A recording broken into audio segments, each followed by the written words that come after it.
ಭಾರತೀಯ ಇತಿಹಾಸದಲ್ಲಿ ಇದೇ ಮೊದಲ ಬಾರಿಗೆ ಅವರದೇ ಪಕ್ಷದ ಜನಪ್ರತಿನಿಧಿ ಅವರದೇ ಪಕ್ಷದ ಜನಪ್ರತಿನಿಧಿ ಹೊಡೆಯುವಂತ ಸಂದರ್ಭದಲ್ಲಿ ಹೋಗಿ ವಿಧಾನಸೌಧ ಕೇಳ್ತಾರೆ ಬಿಡುಗಡೆ ಹೊಡಲಿಕ್ಕೆ ಆದೇಶ ಮಾಡಕ್ಕೆ ಹೋಗ್ಬೇಡ್ರಿ, ನಿಮ್ಮ ನಂಬಿ ನಾವು ಓಟ್ ಹಾಕ್ಸೇವೆ, ನಮ್ಮ ಸಮಾಜ ಓಟ್ ಹಾಕ್ಸಿದೇವೆ, ದಯವಿಟ್ಟು ಮುಖ್ಯಮಂತ್ರಿಗಳೇ ಹಲ್ಲೆ ಮಾಡುವಂತಹ ಪೊಲೀಸ್ ಅಧಿಕಾರಿಗಳ ಒಂದು ಮಾತು ಅವ್ರಿಗೆ ಆದೇಶ ಮಾಡಿರುತ್ತೆ. ಹೊಡಿಲಿ ಬಿಡ್ರಿ, ಏನ್ ಮಾಡ್ಕೊಳ್ಳೋದಿಲ್ಲ ಅವರು, ನಾನೇ ಹೇಳಿ ಹೊಡಿಲಿಕ್ಕೆ ನಾನೇ ಆದೇಶ ಮಾಡಿದ್ದೀನಿ, ಹೊಡಿಲಿ ಬಿಡ್ರಿ ಏನಕ್ಕಂತ ಹೇಳಿ ಇದೇ ಹೊಡೆಯುವಂತ ಸಂದರ್ಭದಲ್ಲಿ ಇಲ್ಲೇ ಎದುರುಗಡೆನೇ ಇದ್ರಂತ ಮುಖ್ಯಮಂತ್ರಿಗಳು ವಿಧಾನಸೌಧದಲ್ಲಿ. ನಾನೇ ತಿಳ್ಕೊಂಡಿದ್ದೆ ಬೆಳಗ್ಗೆನೆ ಎಸ್ ಎಂ ಕೃಷ್ಣ ಅವರ ಅಧ್ಯಕ್ಷರಿಗೆ ಹೋಗಿ ನಾ ತಿಳ್ಕೊಂಡಿದ್ದೆ.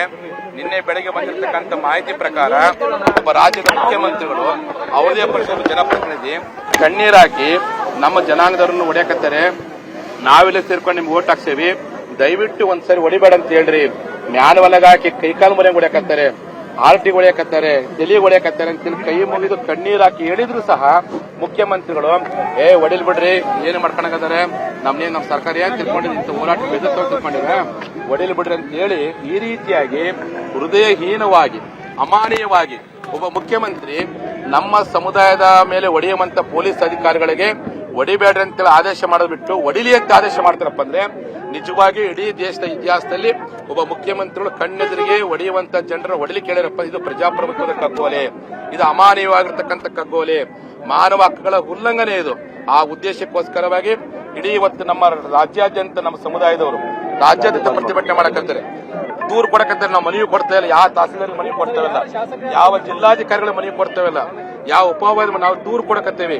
ಈ ರೀತಿಯಾಗಿರ್ತಕ್ಕಂಥ ವರ್ತನೆ ಮಾಡುವಂತ ಇಂಥ ಸರ್ಕಾರ ವಿರುದ್ಧ ದೂರು ಕೊಡಕತ್ತೀವಿ. ಎಲ್ಲ ಕಡೆ ಇಂತಹ ಒಂದು ಅಮಾನ್ಯವಾಗಿರ್ತ ವರ್ತನೆ ಮಾಡುವಂತ ವ್ಯಕ್ತಿ ವಿರುದ್ಧ ದೂರು ಕೊಡಕತ್ತೀವಿ. ಇದು ಮಾನವ ಹಕ್ಕುಗಳ ಉಲ್ಲಂಘನೆ. ಕೂಡಲೇ ಕೇಂದ್ರ ಮತ್ತು ರಾಜ್ಯ ಸರ್ಕಾರದ ಮಾನವ ಹಕ್ಕುಗಳ ಆಯೋಗ ಈ ಸರ್ಕಾರದ ಮೇಲೆ ಕೂಡಲೇ ನೀವು ತನಿಖೆ ಮಾಡಬೇಕು.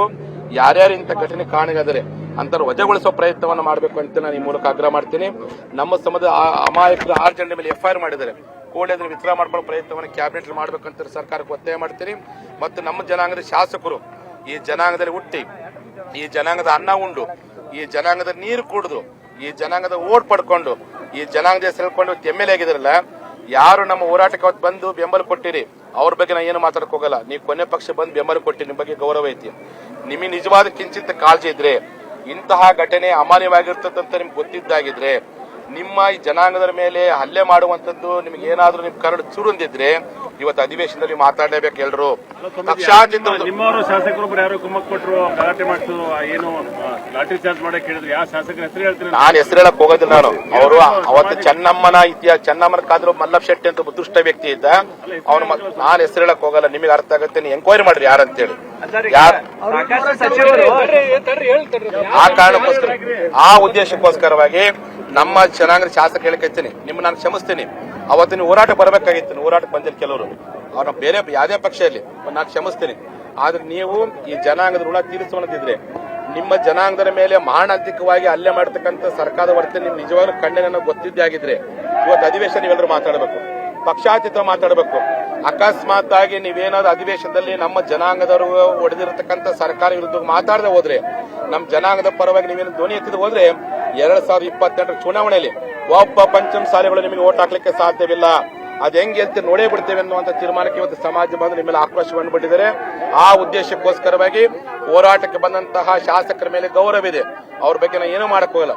ಯಾರು ಹೋರಾಟಕ್ಕೆ ಬಂದಿಲ್ವೋ ಆ ಎಲ್ಲಾ ಶಾಸಕರು ಒಗ್ಗಟ್ಟಾಗಿ ಪಂಚಮಸಾಲಿ ಜನಾಂಗದ ಮೇಲೆ ಮಾರಣಾಂತಿಕ ಹಲ್ಲೆ ಮಾಡತಕ್ಕಂಥ ರಾಜ್ಯ ಸರ್ಕಾರದ ಈ ದುಷ್ಕೃತ್ಯವನ್ನು ಖಂಡಿಸಿ ಅಧಿವೇಶನ ಧ್ವನಿ ಎತ್ತುವಂತ ಪ್ರಯತ್ನ ಮಾಡಬೇಕು. ಇಲ್ಲದೆ ಹೋದ್ರೆ 2028 ವಿಧಾನಸಭಾ ಚುನಾವಣೆಯಲ್ಲಿ ನಿಮ್ಮ ಮೇಲೆ ಜನ ಗೌರವ ಇಟ್ಟಿದ್ದಿಲ್ಲ, ನಿಮ್ಮ ಮೇಲೆ ನಂಬಿಕೆ ಇಟ್ಟಿದೆ, ಆ ನಂಬಿಕೆಯನ್ನು ದೂರ ಉಳಿಯುವಂತ ಸಾಧ್ಯತೆ ಇದೆ ಅನ್ನುವಂತ ಮಾತನ್ನು ಹೇಳಿಕ್ಕೆ ಇಚ್ಛೆ ಪಡ್ತೀನಿ.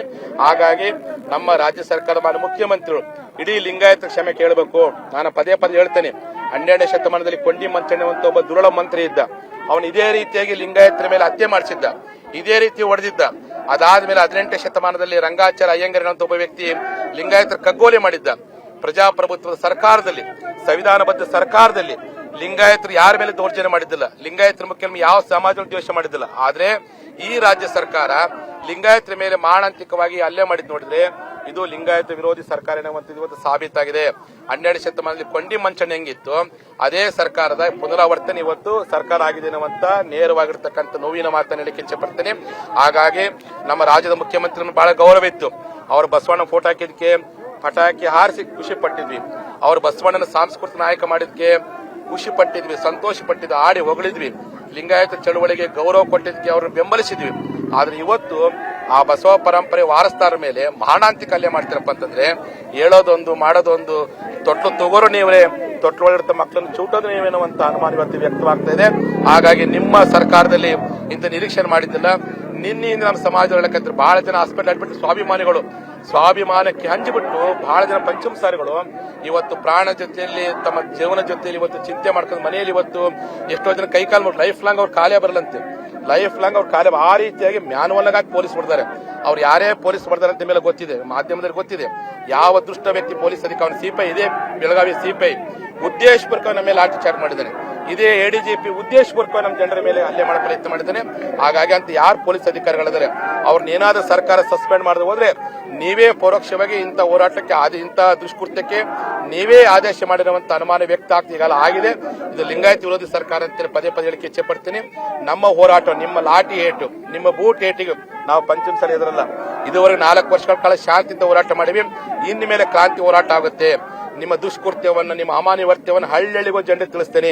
2028 ಒಳಗಾಗಿ ಮೀಸಲಾತಿನ ಘೋಷಣೆ ಮಾಡದೆ ಹೋದ್ರೆ ನಾವು ಖಂಡಿತವಾಗಿ ನಮ್ಮ ಸಮಾಜಕ್ಕೆ ಯಾರು ಗೌರವ ಕೊಡ್ತಾರೋ, ನನ್ನ ಮೀಸಲಾತಿಗೆ ಯಾರು ಸ್ಪಂದನೆ ಮಾಡ್ತಾರೋ, ನಮ್ಮ ಜನರ ಭಾವನೆಗಳು ಯಾರು ಸ್ಪರಿಸ್ತಾರೋ ಅಂತ 2028ಕ್ಕೆ ನಮ್ಮದೇ ಆಗಿರ್ತಕ್ಕಂಥ ಸರ್ಕಾರ ಮಾಡ್ಲಿಕ್ಕೆ ನಾವು ತಯಾರಿದ್ದೀವಿ ಅನ್ನುವಂತ ಮಾತು ಹೇಳ್ತೇನೆ. ಹಾಗಾಗಿ ಮುಖ್ಯಮಂತ್ರಿಗಳು ಕೂಡಲೇ ಇಡೀ ಲಿಂಗಾಯತ ಸಮಾಜ ಕ್ಷಮೆ ಕೇಳಬೇಕು, ನೊಂದವರ ಪರವಾಗಿ ನಿಲ್ಲುವಂತ ಪ್ರಯತ್ನ ಮಾಡಬೇಕು, ಆ ಅಧಿಕಾರಿಗಳನ್ನ ವಜಾ ಮಾಡೋ ಪ್ರಯತ್ನ ಮಾಡಬೇಕು, ಎಫ್ಐಆರ್ ಆಗಿರ್ತಕ್ಕಂಥ ವ್ಯಕ್ತಿಗಳ ಮೇಲಿರ್ತಕ್ಕಂಥ ಕಾನೂನು ಕ್ರಮವನ್ನು ವಾಪಸ್ ತೆಗೆದುಕೊಳ್ಳೋ ಪ್ರಯತ್ನ ಮಾಡಬೇಕು ಅಂತ ಈ ಮೂಲಕ ನಾನು ಆಗ್ರಹ ಮಾಡ್ತೀನಿ. ಜೈ ಪಂಚಮಸಾಲಿ.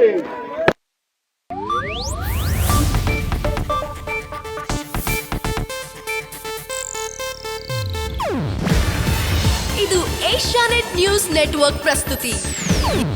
ನೀವು ನೋಡ್ತಿದ್ದೀರಾ ಏಷ್ಯಾನೆಟ್ ಸುವರ್ಣ ನ್ಯೂಸ್.